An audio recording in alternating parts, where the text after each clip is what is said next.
السلام عليكم ورحمة الله تعالى وبركاته. مرحبا بكم أعزائي التلاميذ، عزيزتي التلميذات، مرحبا بكم في فيديو جديد. فيديو في مادة الرياضيات. كما كتشوفوا اليوم إن شاء الله غادي نحاولوا نبسطوا درس من دروس الرياضيات، مستوى ثالثة إعدادي طبعا.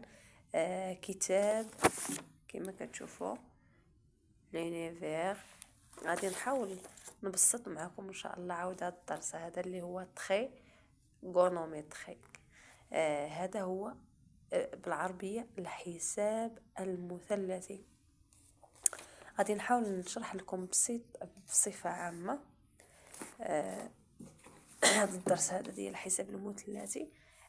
غادي يكون ديال واحد الدرس ديال واحد المثلث قائم الزاوية، خصو يكون قائم الزاوية في نقطتين، ما مثلا A هنا B وهنا C، خصو يكون قائم الزاوية هنا.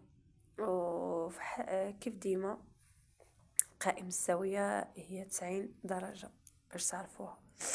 هذا الحساب المثلثي هذا، سمحوا لي نضرب لي شويه الرواح، ضربني الرواح البرد. هذا الحساب المثلثي هذا غادي نطبقوا في عليه داك الحساب المثلثي. يعني شنو هي اول حساب المثلثي؟ يعني غادي ديك كوسينيس سينيس طونجونت الا كتسمعوا بها. ولكن في الاول بعدا غادي نحاولوا نعرفوا واش كيتسمى هذا واش كيتسمى هذا واش كيتسمى هذا اللي مقابل مع هذه الزاويه قائمه كيتسمى الوتر، وبالفرنسيه hypoténuse. hypoténuse et bon de hypoténuse تونس يعني الوتر. وهذا بالنسبة إلا كنهضروا على هاد الزاوية هاد لونغل هذا ديال بي، هذا كيتسمى محايد، يعني كوتي كوتي adjacent، كوتي adjacent adjacent.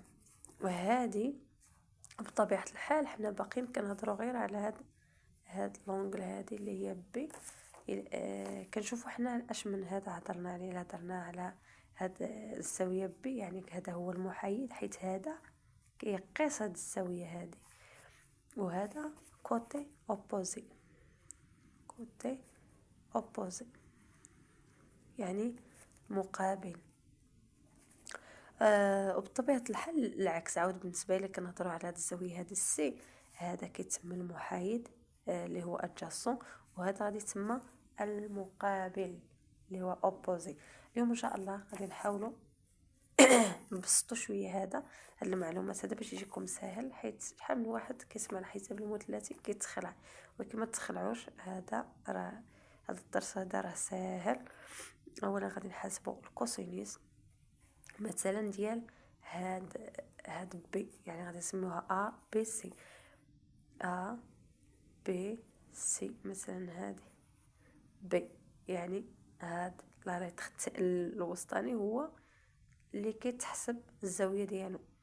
يعني غادي هاد الكوسينيس هذا راه كيساوي محايد على الوتر. شنو هو المحايد عندنا هنا؟ المحايد إلا هضرنا على بي، إذا هذا هو المحايد، يعني أبي أبي الوتر. شنو هو الوتر؟ هي إيبوتينيز، يعني بي سي، بي سي. وبالنسبة للكوسينوس هي مثلا أ سي بي، غادي تساوي المحايد. شنو هو المحايد ديال هاد السي هذه؟ هو أ سي، يعني أ سي سور. شنو هو الوتر؟ هي بي سي. هذا هو الكوسينوس. نمشيو حنا، نسيت واحد المعلومه ما قلتهاش لكم. اولا بعد هادشي كنحسبوه الزوايا حاده اللي هي اونغل اوغي. غادي نكتبها لكم باش تعقلوا عليها. اونغل اوغي، اونغل ايغي، يعني زاوية حادة. هاد اونغل ايغي مثلا ا بي سي كتكون محصورة بين 0 و90 درجة. خاصها تكون صغيرة على 90 درجة، كبيرة على 0. هاد الزاوية ايغي، هاد اونغل ايغي يعني الزاوية حادة. وهاد المثلث ك ك استنتاج، ماشي استنتاج، كملاحظة. فهاد المثلث هذا راه جميع الزوايا ديالو 80 درجة، 180 درجة. وإلا كانت هاد الزاوية قائمة 90 درجة، إذا المجموع ديال هاد الزاوية بي و سي هو 90 درجة. إذا غادي نديرو مثلا أ، الزاوية أ بلس الزاوية بي بلس الزاوية سي إيكال 180 دوغري درجة. يعني هاد الزاوية زائد هادي زائد هادي كتساوي 180 درجة. هذا بالنسبة للمثلث. وديما هاد الشيء ديال اتخي غونوميتري هذا راه كنديرو على مثلث قائم الزاوية. نمشيو للسينوس. سينوس مثلا ديال شي زاوية، مثلا ديال ديال اكس، شي الفا، شي زاوية هذه ما عرفناهاش، غير مثال قاعدة باش تعرفوا تطبقوها. السينوس هو المقابل سور الوتر بطبيعة الحال. شنو هو المقابل؟ هو كوتي opposé sur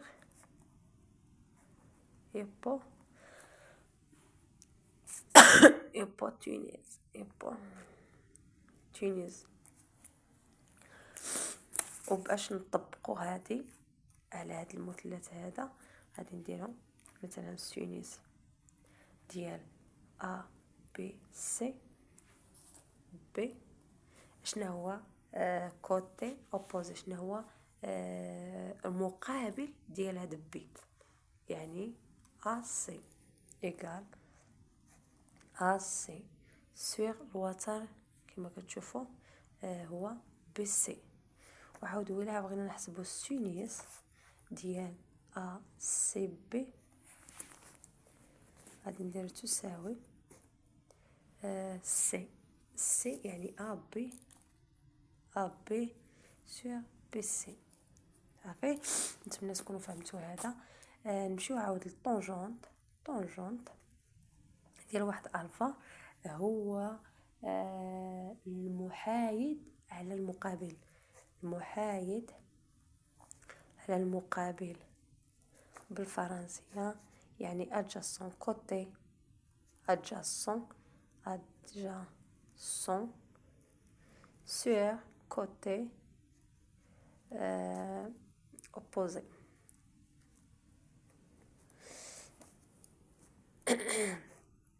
مثلا نطبقوا الطونجونت ديال بي. شنو هو adjacent ديال هذا بي؟ هو ا بي. وشنو هو اوبوزي ديال هذا لونغل بي؟ هو ا سي. كاينه واحد القاعده اخرى، العلاقه بين غولاسيون اونتر كوسينوس و سينوس، ان الكوسينوس ديال واحد الفا اس جوج بلس سينوس ديال واحد الزاويه الفا اس جوج كتعطينا واحد. هادو عقلي عليها. الكوسينوس ديال الفا محصور بين 0 و 1. السينوس ديال واحد الزاويه الفا محصوره بين 0 و 1. نتمنى تكونوا فهمتوا ولو شويه في هذا الشرح ديال الدرس او التلخيص ديال الدرس ديال تريغونومتري. نتمنى نكون انني حاولت نشرح لكم شويه، انني وصلت لكم الفكره بطريقه واخا تكون غير شويه. وكما كنقول لكم راه هادشي ساهل، كفايه غير انكم تركزوا، كفايه غير انكم تبقاو تخدموا خوتي كما كنقول لكم راه الماطر كيبغي ديما الخدمه وباستمرار، ماشي خدمتي الدار تمشي مده عاد تجي تخدم التمرين، لا، كيبغي ستيلو والورقه والخدمه. وبالتوفيق للجميع، والله يعطيكم النجاح ان شاء الله. وما تنساوش الا عجبكم المحتوى تابونيو في لاشين ديالي وفعلوا الجرس، والله يعطيكم ما تمنوا ان شاء الله، والله ينجحكم. يكفي غير انكم ديروا مجهود، والكمال على مولانا. نتلاقاو في فيديو جديد ان شاء الله.